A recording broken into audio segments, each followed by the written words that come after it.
നമസ്കാരം. രാജ്യം റിപ്പബ്ലിക് ദിനത്തിന്റെ നിറവിൽ നിൽക്കുമ്പോൾ ഏവരും ഉറ്റുനോക്കുന്നത് പത്മ പുരസ്കാര പട്ടികയിലേക്കാണ്. എന്നാൽ ഇത്തവണത്തെ പട്ടിക വെറുമൊരു ആദരിക്കൽ മാത്രമല്ല, വരാനിരിക്കുന്ന നിയമസഭാ തിരഞ്ഞെടുപ്പുകൾ ലക്ഷ്യം വെച്ചുള്ള കൃത്യമായ രാഷ്ട്രീയ നീക്കമാണോ? ശത്രുക്കളെ മിത്രങ്ങളാക്കുന്ന, വോട്ട് ബാങ്കുകളെ ലക്ഷ്യം വയ്ക്കുന്ന ബിജെപിയുടെ ഈ പുരസ്കാര രാഷ്ട്രീയം നമ്മൾ ചർച്ച ചെയ്യേണ്ടതുണ്ട്. കേരളവും ബംഗാളും തമിഴ്നാടും കേന്ദ്രത്തിന്റെ പട്ടികയിൽ എങ്ങനെ മുൻനിരയിലെത്തി? നമുക്ക് വിശദമായി പരിശോധിക്കാം. കഴിഞ്ഞ വർഷങ്ങളിൽ കോൺഗ്രസ് നേതാവ് പി.വി. നരസിംഹറാവു, ചൗധരി ചരൺ സിംഗ് എന്നിവർക്ക് ഭാരതരത്ന നൽകിയതിന് സമാനമായ ഒരു നീക്കമാണിത്. പ്രത്യയശാസ്ത്രപരമായ ഭിന്നതകൾ നിലനിൽക്കുമ്പോഴും പ്രതിപക്ഷ നിരയിലെ കരുത്തരായ നേതാക്കളെ ആദരിക്കുന്നതിലൂടെ ഒരു സമ്മേളിത രാഷ്ട്രീയം ഉയർത്തിപ്പിടിക്കാനാണ് ബിജെപി സർക്കാർ ശ്രമിക്കുന്നത്. നിയമസഭാ തിരഞ്ഞെടുപ്പുകൾ പടിവാതിൽക്കൽ നിൽക്കുന്ന കേരളം പോലുള്ള സംസ്ഥാനങ്ങളിൽ ഈ പുരസ്കാരങ്ങൾ വോട്ടർമാരെ സ്വാധീനിക്കാനുള്ള ബിജെപിയുടെ മൃദുസമീപനമായി രാഷ്ട്രീയ നിരീക്ഷകർ കാണുന്നു.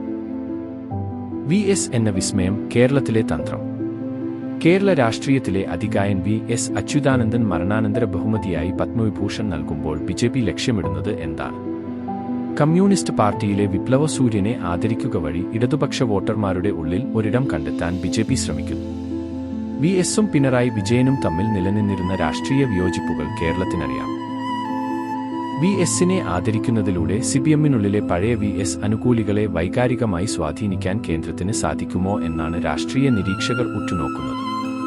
VSന്റെ മകൻ അരുൺ കുമാർ ഈ പുരസ്കാരത്തെ സന്തോഷത്തോടെയാണ് സ്വീകരിച്ചിരിക്കുന്നത്.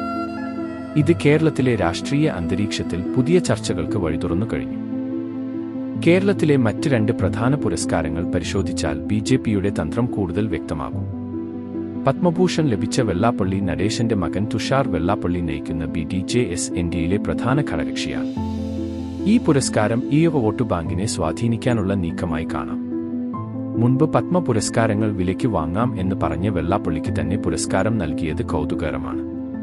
പി. നാരായണൻ, RSS പ്രചാരകനും ജന്മഭൂമി മുൻ ചീഫ് എഡിറ്ററുമായ പി. നാരായണൻ നൽകിയ പത്മവിഭൂഷൺ കേരളത്തിലെ സംഘപരിവാർ പ്രസ്ഥാനങ്ങൾക്ക് നൽകുന്ന ഊർജ്ജമാണ്.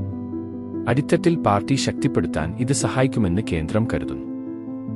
കേരളം മാത്രമല്ല, വരാനിരിക്കുന്ന നിയമസഭാ തിരഞ്ഞെടുപ്പുകൾ ലക്ഷ്യം വെച്ച് തമിഴ്നാടിന് 13 പശ്ചിമ ബംഗാളിന് 11 പുരസ്കാരങ്ങൾ കേന്ദ്രം നൽകിയിട്ടുണ്ട്.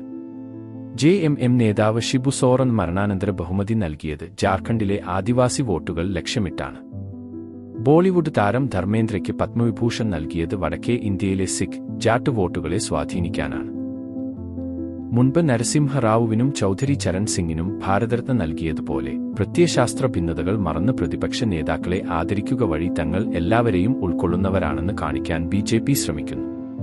ചുരുക്കത്തിൽ, നിയമസഭാ തിരഞ്ഞെടുപ്പുകൾ പടിവാതിൽക്കൽ നിൽക്കുന്ന കേരളം പോലുള്ള സംസ്ഥാനങ്ങളിൽ വോട്ടർമാരെ സ്വാധീനിക്കാനുള്ള ഒരു മൃദുസമീപനം ആയി ഈ പുരസ്കാരങ്ങളെ കാണാം. VSനെ പോലൊരു നേതാവിനെ ആദരിക്കുന്നതിലൂടെ രാഷ്ട്രീയ വൈരം മറന്നുള്ള വലിയ മനസ്സ് തങ്ങൾക്കുണ്ടെന്ന് കേന്ദ്ര സർക്കാർ അവകാശപ്പെടും. എന്നാൽ ജനങ്ങൾ ഇത് എങ്ങനെ സ്വീകരിക്കും എന്നത് വരാനിരിക്കുന്ന തിരഞ്ഞെടുപ്പ് ഫലങ്ങൾ തെളിയിക്കും. നിങ്ങളുടെ അഭിപ്രായങ്ങൾ താഴെ കമന്റ് ചെയ്യുക. കൂടുതൽ വാർത്തകൾക്കായി സബ്സ്ക്രൈബ് ചെയ്യുക.